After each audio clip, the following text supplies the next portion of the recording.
Iranian President Ibrahim Raisi vowed retribution after Israel reportedly killed a high ranking general in Iran's Islamic Revolutionary Guard Corps in Syria on Monday.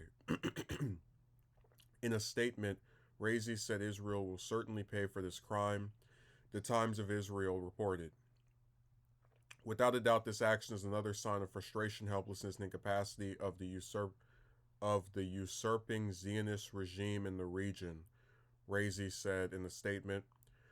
Brigadier General Raisi Mousavi was reportedly killed in an Israeli airstrike in the Damascus suburb of Sayyidah Zanab, the Iranian Tasnim news agency reported Monday.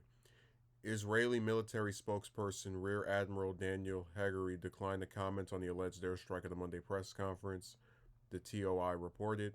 The TOI also reported that Iran's foreign minister Hossein Amir Abdollahian said on X, formerly known as Twitter, that Tel Aviv faces a tough countdown, and that Mousavi fought bravely for many years to ensure the security of Iran in the region.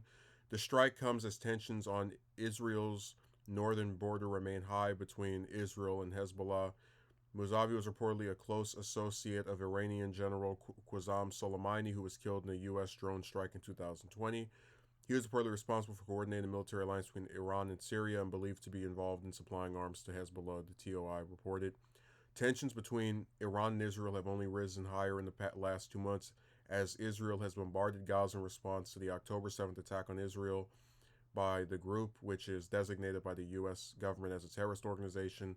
Fears the wider war could break out have been a recurrent amid the war in Gaza as Hezbollah has fired rockets into northern Israel. Iran-backed Houthi rebels in Yemen have also disrupted shippings through the Red Sea, another sign of the risk of a widening war. Well, we will get some news this crazy on Christmas.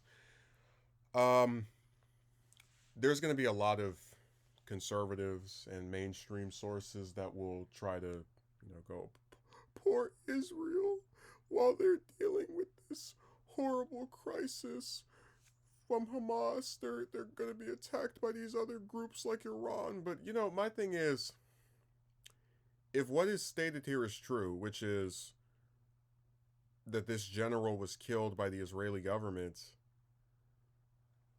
it's hard to feel sorry for the government of Israel. It's one thing. We talked before about how I condemn, and I think most rational people that are on the side of peace do not support what Hamas did. But Israel's government has always had this problem, and it's Iran is its arch enemy, so they're gonna be at each other's throats no matter what. But it's always had this problem where it has these people in charge and these commentators who try to put it in this defensive position. The only democracy in the Middle East. That doesn't negate your being an apartheid state, and it certainly doesn't negate the acts of aggression that you're involved in. I mean, if you're going around killing generals, and certainly we all remember that Netanyahu did support the U.S.'s drone strike killing of Soleimani, 2 years ago or 3 years ago, excuse me. So you you can't feel bad for them. If a wider war breaks out, Israel is partially responsible for it. Now, both sides obviously have done things here and there that have contributed to it, but if there is a wider war that starts, and this was one of the causes for it, and it looks like this might be one of the causes if you have Iran saying Israel will pay for this crime. What does that mean?